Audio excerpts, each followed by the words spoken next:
शुरुआत करेंगे इस वक्त की सबसे बड़ी खबर के साथ। तो रायपुर से बड़ी खबर आपको बता दें, कारोबारी के ऑफिस के बाहर फायरिंग का ये पूरा मामला है, जिस पर अपडेट आप तक पहुंचा रहे हैं। मयंक सिंह गैंग ने वारदात की जिम्मेदारी ली है। सोशल मीडिया पर पोस्ट करके उन्होंने जिम्मेदारी ली है। धमकी देते हुए चेतावनी दे रहा है मयंक सिंह गैंग। सोमवार को बाइक सवार दो बदमाशों ने, आपको बता दें, राजधानी में फायरिंग की वारदात को अंजाम दिया था और हम आपको अभी दो तस्वीरें दिखा रहे हैं फिलहाल।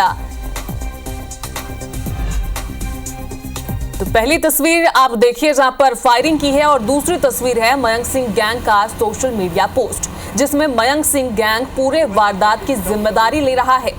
तो ये दो तस्वीरें जब राजधानी में, पहली तस्वीर जब फायरिंग हुई थी और फायरिंग का सीसीटीवी फुटेज भी सामने आया था। IBC 24 लगातार वो फुटेज भी आपको दिखा रहा है, ये घटनाक्रम भी आपको बता रहा है, अपडेट भी दे रहा है। और दूसरी तस्वीर आप देखिए जहां पर मयंक सिंह ने इस पोस्ट कर जिम्मेदारी ली है कि इस घटना के जिम्मेदार हम हैं। मयंक सिंह ने इससे पहले भी कई वारदातों को अंजाम दे चुके हैं और इस बार फिर से उन्होंने जिम्मेदारी ली है। सोशल मीडिया के जरिए उन्होंने एक्सेप्ट किया है और इस वारदात की जिम्मेदारी ली है।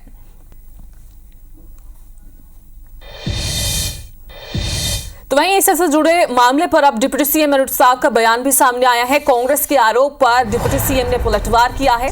रायपुर में हुए फायरिंग पर कांग्रेस ने यह आरोप लगाया था। क्या आरोप लगाया था वो भी आपको बता रहे हैं। कांग्रेस ने 5 साल छत्तीसगढ़ की दुर्दशा की थी।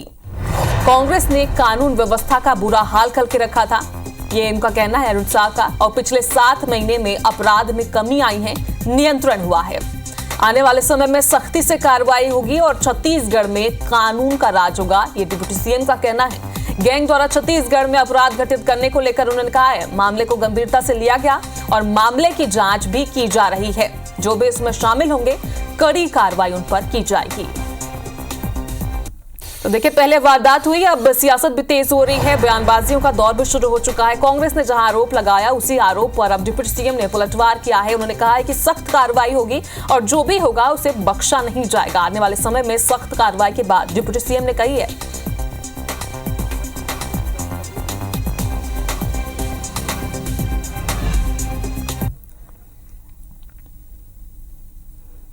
निश्चित तौर पे सरकार और कानून व्यवस्था फेल है। यदि ये सरकार कमजोर नहीं होती, यदि सरकार के अंदर में अपराधियों की दखल नहीं होती, तो क्या मजाल था कि कोई भी शूटर या कोई भी अपराधी छत्तीसगढ़ में आके घटना करके जाता।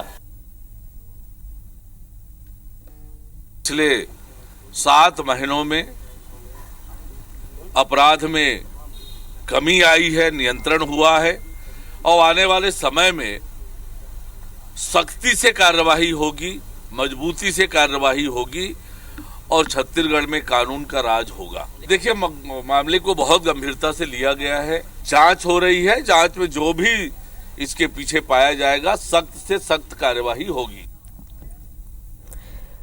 तो चलिए, इस खबर पर हमारे साथ तहसीन जयदे सीधा लाइव जुड़ रहे हैं। तहसीन, मामले पर सियासत हो रही है वो तो अलग बात है, लेकिन जरा ये बताइए दर्शकों को कि ये मामला हुआ कैसे, कब की बात है, और इससे हटकर ये भी बताइए कि अब जो कड़ी जुड़ती जा रही है, मयंक सिंह गैंग ने भी जिम्मेदारी ले ली है। तहसीन,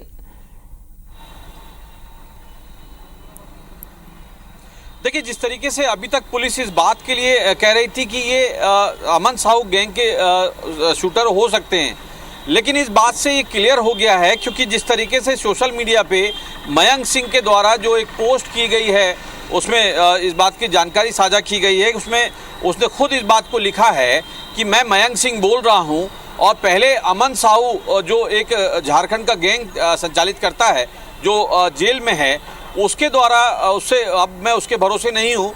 अब उसने ये भी संबोधन कहा है कि पहले हमारे संबंध अच्छे थे, लेकिन अब जो भी निर्णय लेगा वो मयंक सिंह खुद लेगा। इस बात को उसने अपने सोशल मीडिया में इस बात की जानकारी दी है और उसने ये भी कहा है कि अब झारखंड में जो भी कंपनी का जो मालिकान है, जो भी काम करेगी कंपनी, उसके जो मालिक हैं वो अब नज़रअंदाज नहीं करेंगे, उनके लिए निर्णय भी मयंक सिंह लेगा।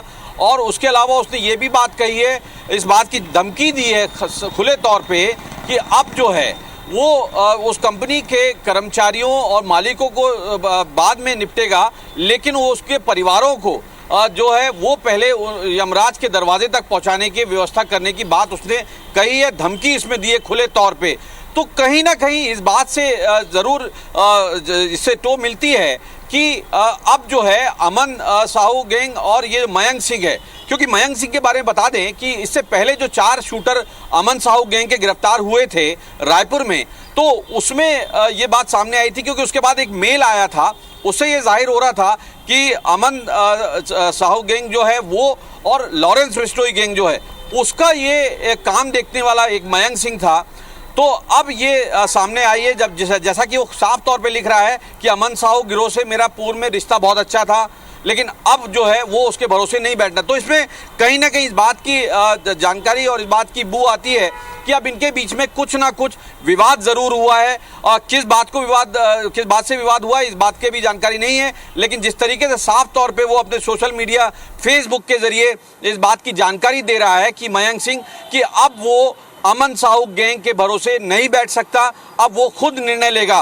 तो ये एक खुली चुनौती इसको कह सकते हैं, क्योंकि जिस तरीके से उसने अपने सोशल मीडिया में इस बात का भी हवाला दिया है कि कल जो फायरिंग हुई थी उस कंपनी का नाम और एड्रेस लिख के ये कहा है कि कल जो शूट आउट हुआ था उसकी भी जानकारी मयंक सिंह गैंग ले रहा है। और अब ये जो मयंक सिंह ने इस बात को भी लिखा है कि अब इसके बारे में सिर्फ मयंक सिंह गैंग के नाम से जाना जाएगा और इसका निर्णय वो खुद लेगा। तो कुल मिला के कह सकते हैं कि एक रायपुर पुलिस के लिए एक खुली चुनौती यहाँ पे सामने आई है।